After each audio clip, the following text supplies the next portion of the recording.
On the 24th of February 2022, C&RD Minister Hamletson Dorling had laid the foundation stone for the Mawpat C&RD block in the presence of the MLA of Penthor Umkhra, A.L. Hek, MLA and MDC of PYNSHNGAIN constituency SYIEM, the BDO of Mawpat C&RD block, M.S. Kshir, the Rangbachnong of Mawpat, Roderick Kharkongor, besides others. The block office will cater to areas like Nong Thamai, Penthor Umkhra and others under the PYNSHNGAIN constituency.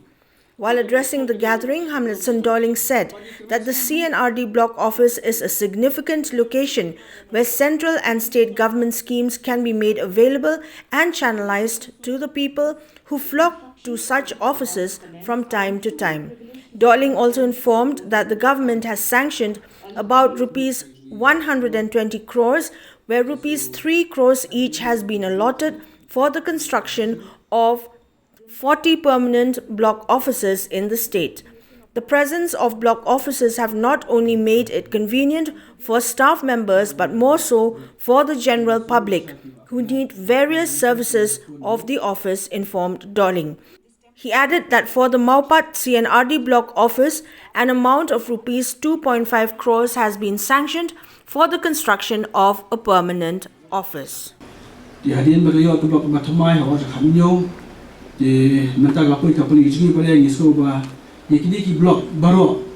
ki balayo ia ka office ke batamai beliau ke blok ke batamai dan kam bandan bat office ke bapaka mo jadi kani hani ke song tang ka temporary office ke national baka DRB